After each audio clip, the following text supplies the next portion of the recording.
This is the story of how Delilah betrayed Samson. Ready to fight, and as he did so, he snapped the strings with ease. And Delilah laughed, because she knew she had been deceived. The next night, Delilah said, "Tell me, O cunning one, what is the secret of your strength? And do not mock me with your lies." And Samson replied, "If you bind me fast with new ropes that have not been used, then I will be quite helpless." And later, as Samson slept, Delilah tied his limbs with thick new ropes that had never been used before.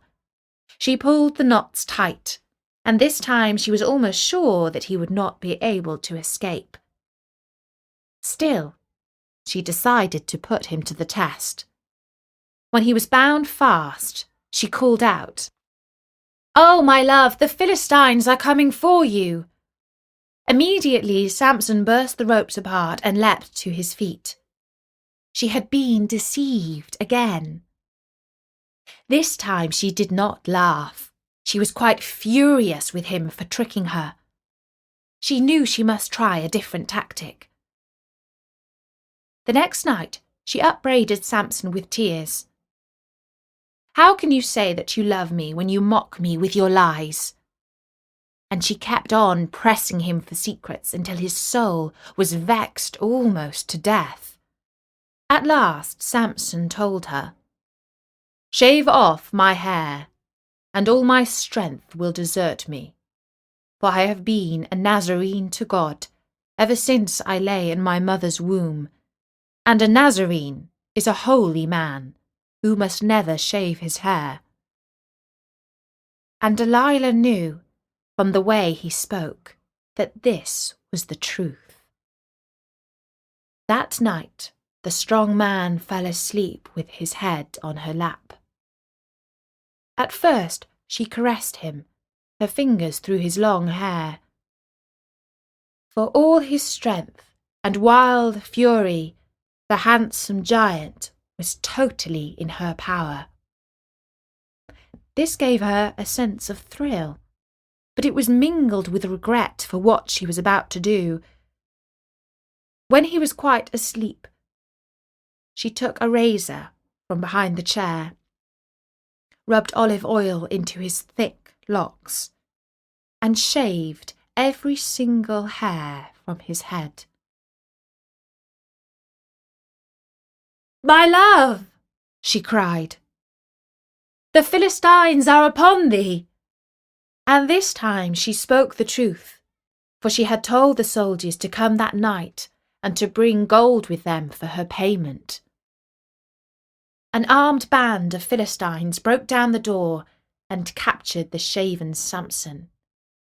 He was quite helpless to defend himself, for all his strength lay on the ground with his locks of hair.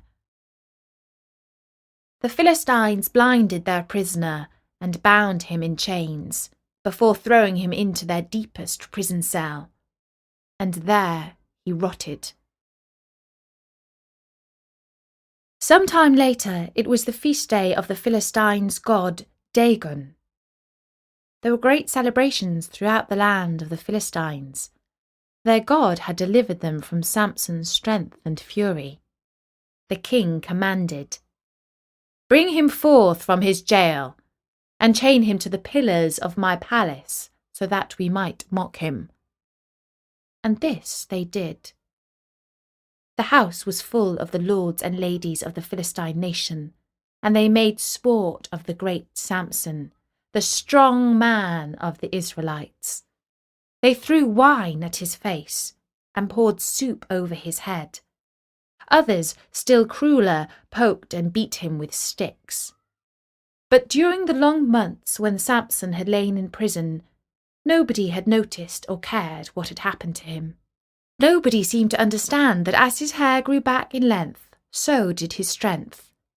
And Samson now shook his chains out and cried, "O Lord God, remember me, I pray thee, and strengthen me. I pray thee only this once.